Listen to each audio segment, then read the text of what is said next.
Breaking news, Republicans send a message that if you call out PDF files, you will be voted out of office as Thomas Massie loses Kentucky GOP primary.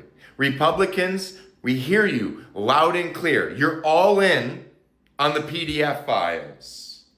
And anyone who calls them out for what they are and tries to hold them accountable will be voted out and silenced. That's where we're at in America in 2026. Be so proud of that, Republicans. Own it. Own it. Don't try to deflect. Own what you are currently doing in 2026. Thomas Massie is a disaster for our party. We got to get rid of this loser. This guy is bad. Will Kentucky voters follow President Trump's orders and kick their congressman out of office? No Republican has infuriated Trump more than Thomas Massie.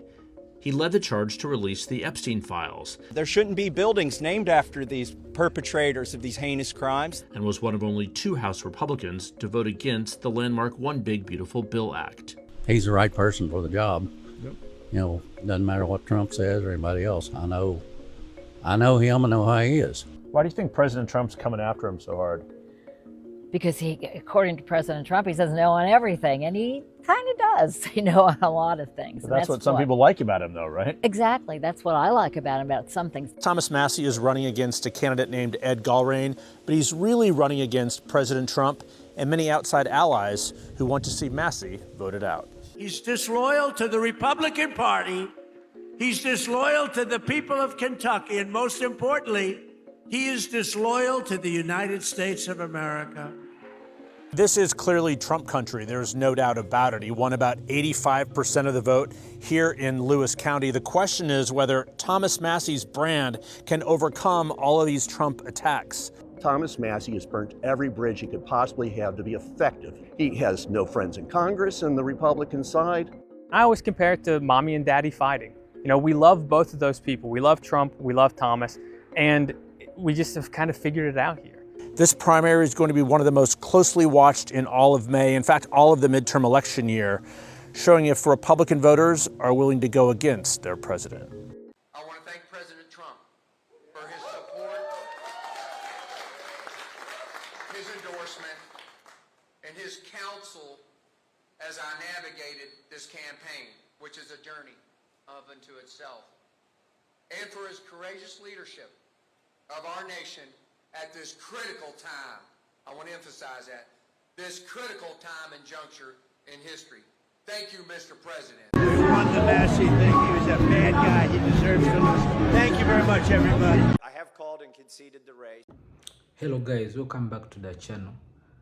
You know what, Thomas Massie and Ed. So whenever you don't support Trump's policies, Trump calls you a bad guy. So he endorsed Ed instead of Thomas Massie. Yet they are from the same party. And see what he's saying that the guy is terrible. It's very hard to deal with a guy. He's a bad guy. And Ed won him. So let us see what other creators are saying about this topic. I'm Alyssa Williams with WKYT, and here's a top story for your Tuesday. Today is a big day in Kentucky as voters head to the polls. And here at Frederick Douglass High School, this is one of the voting locations for those who live in this precinct. Now, folks can also vote at one of the 6 Lexington Public Library locations as well. Now, we know a race that's on a lot of people's minds is the one for Mitch McConnell's seat in the Senate. McConnell is the longest-serving U.S. senator from Kentucky. He's been in this position since 1985. He announced in February 2024 his decision not to run for re-election. There are currently 11 Republican candidates and 7 Democratic candidates on the ballot. Some of the names you may have heard include Republicans Andy Barr and Daniel Cameron and Democrats Charles Booker and Amy McGrath. President Donald Donald Trump endorsed Barr after Nate Morris bowed out to become an ambassador for the Trump administration. Others point out there's a lot of attention on this open seat, but they're not convinced it'll translate into a big surge in voter turnout. Now, Kentucky Secretary of State Michael Adams is predicting a 20% voter turnout statewide. Of course, we'll keep you updated on how many voters come out to the polls, as well as how those races shake up throughout the day. Good morning, Patriots. Mr. Soley in Las Vegas. It's primary day in several U.S. states. We're focused on Kentucky. I want to bring one thing to your attention. According to the FEC.gov, 79% of Thomas Massie's individual contributions come from liberal and Democrat PACs. I'll say that again. Thomas Massie, the incumbent rhino in Kentucky, 79% of his individual contributions come from liberal and Democrat PACs. My source for that story, that information, is the FEC.gov, the federal government. Thomas Massie is also endorsed by Tucker Carlson, the current Tucker Carlson, not the old one. Candace Owens, same, the current one. So folks, if you're in Kentucky, you know what to do.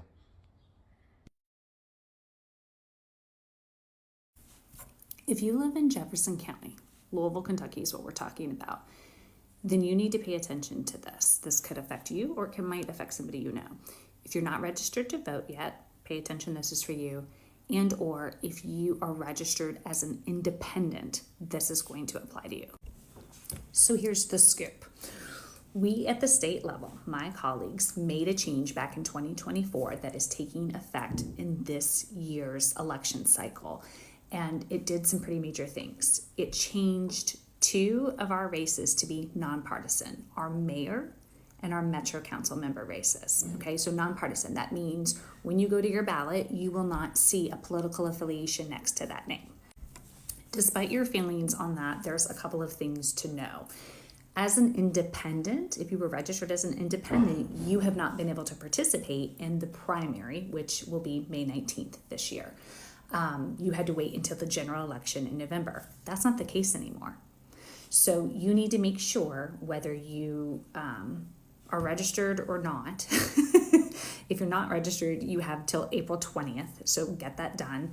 But if you are already registered as independent, you need to know that you can participate this year, okay?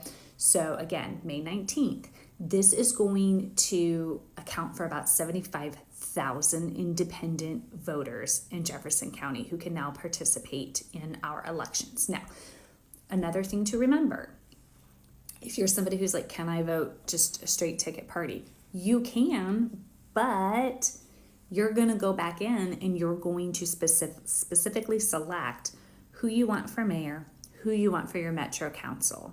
Okay, it's just like judges. Judges have always been nonpartisan, and that's why I think a lot of people just don't vote because they don't necessarily know who they want to vote for. So you can do a straight party ticket vote, but you still have to go back in and select those specific offices, okay? So I hope that's helpful. Let me know what your thoughts are about this. On Tuesday, May 19th, Americans all over the country will be flocking to the polls in what is the busiest primary election day of the year. This comes at the same time that AIPAC is setting new records, as they did in 2024, creating the newest, most expensive House primary race in our nation's history.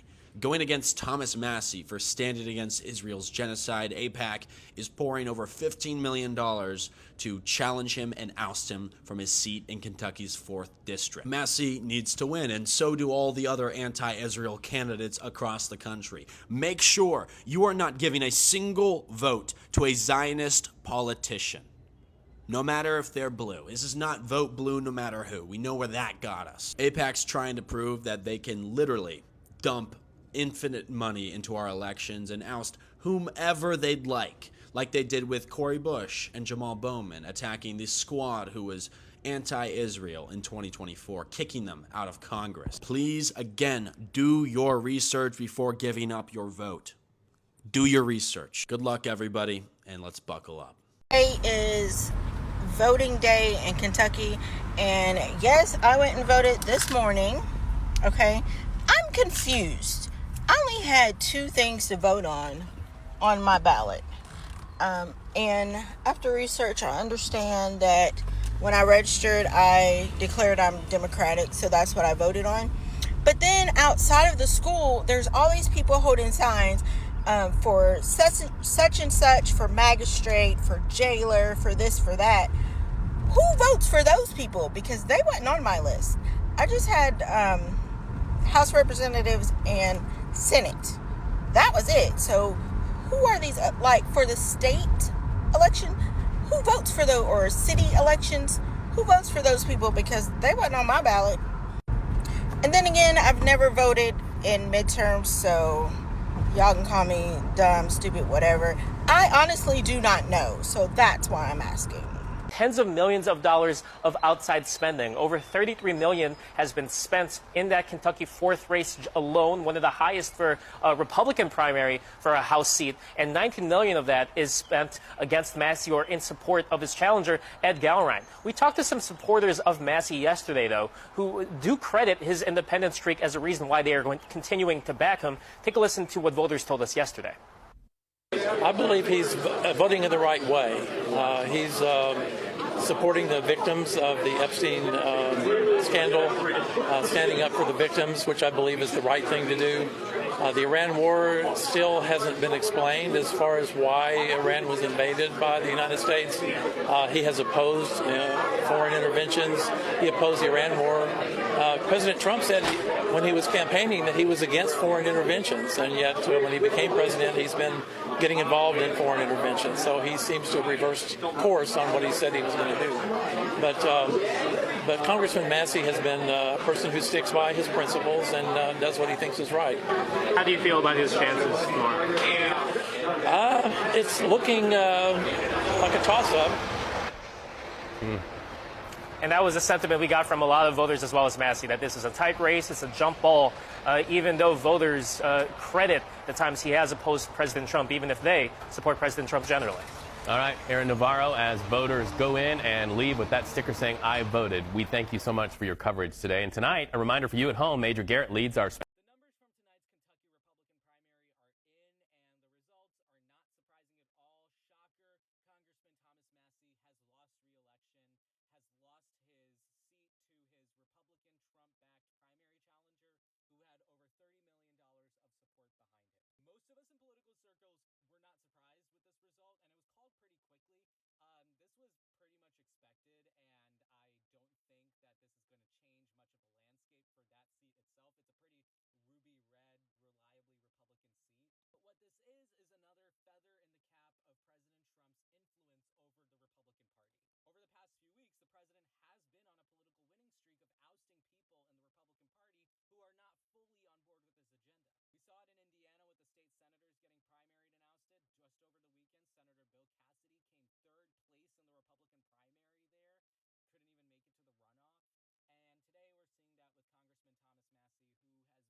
President Trump does not need more people in Washington who are trying to make a point, especially from his own party. He needs people willing to help him win, to vote with him when it matters the most. And too often, Thomas Massie has acted like his job is to stand apart from the movement that President Trump leads instead of strengthening it. Defense Secretary Pete Hegseth making a detour from the Pentagon to the campaign trail on Monday, campaigning for Ed Gallrein. He's the Republican running against Thomas Massie here in Kentucky. It was very unusual to see a defense secretary actually campaigning. He said he was doing it in his personal capacity, which is allowed by law, but unusual because, of course, this is the time of war. But Congressman Thomas Massie is one of the biggest critics of the Iran war. A sustained war with Iran will not stabilize the region. It's already ignited the region. And Hegseth used that as a rationale for why he believes it's time to defeat Massie and elect Gallrein. And that's what warfighters do. They stand behind leaders and have their back. And they understand that in the middle of a fight, you don't weaken your own side, you advance to the objective. Now, there's no doubt this is one of the most expensive House primaries in the country. But Hegseth coming here to Kentucky to deliver the president's personal support for Gallrein, and most importantly, why he believes Kentucky voters should send Massie out of office. Thomas Massie loses election. Thomas Massie was the only decent one y'all had in your whole party. And y'all got rid of him. He was like the last little shred of conscience that y'all had. And y'all voted him out. When I was the White House ethics czar, I wouldn't let Barack Obama refinance his modest family home in Chicago because he was regulating the banks in the time of the Great Recession. So the profit taking that we've seen has been staggering here. Sometimes it's direct. We know that the Gulf nations are pouring countless hundreds of millions of dollars into Trump-linked businesses. We've done a series of exposés and complaints on that at the Democracy Defenders Fund. And then it's indirect. We were talking on the break on things like Donald Trump slapping his name on the Kennedy Center. I'm suing to personally scrape the name off the Kennedy Center. He's dumped the toxic dirt, chromium, lead, arsenic, things that were in the East Wing debris. He's dumped those in a public park in D.C. We're suing to deal with that. So those kinds of vanity projects, as well as the profit taking, make this the most corrupt administration in American history. Seems to be outperforming almost in all of the districts you're seeing so far, with the exception of the small district you just mentioned. And the question mark here in Oldham County, just because, Massie did a little bit better with that update. But again, Massie needs to be winning there, not coming close. Well, we have you all night. And if people are wondering what's that big stick, that's the Kornacki cam. That's his GOP. For the second time in just 3 days, a test of what the MAGA Republican Party looks like in this era of Donald Trump and Donald Trump's dwindling approval. In that race, Republican Congressman Thomas Massie, again, a very conservative and often extremely Trump-aligned politician, but Trump-critical on few high salience issues, just lost his primary challenge from a Trump-backed candidate, a guy by the name of Ed Gallrein. Now, this has been, I think, the most expensive race in history for a congressional primary, in no small part because Donald Trump was obsessed. I mean, as we know Donald Trump can be. I mean, it was Massie in the ballroom for the last several weeks with beating him, a deeply conservative right libertarian who got crosswise with Trump with his efforts really to force a successful vote to release the Epstein files. I mean, that is where this really started and where it got more and more intense. Now, the race, as I said, is the most expensive House primary in the country's history. There's been more than $25 million spent on this race in the primary. Lots of big primaries tonight, but the one that we're paying a lot of attention to is Kentucky 4. This is District 4 in Kentucky. It's an interesting district because it borders some places in Indiana and Cincinnati, Ohio, so it's got some urban areas in here. Thomas Massie has lost. He's the incumbent. 97% of the vote is in already, and he's down by 10% against the Trump-supported Ed Gallrein. Here's the story. Thomas Massie has been a gadfly. He has been a thorn in Donald Trump's side. He's very conservative and actually does vote with Donald Trump a lot, but voted against him on the Epstein Act, went across the aisle, worked with Democrats, and Donald Trump has wanted this guy out for a while. It's worked for Donald Trump in the last few weeks with some state Senate seats in Indiana, with the Senate nominee in Louisiana, and now it's worked again in Kentucky's District 4. So the bottom line is, as unpopular as Donald Trump is, he's still a force to be reckoned with within the Republican Party, as the Republican incumbent Thomas Massie learned tonight. Do you think Trump is right to support ED instead of Thomas?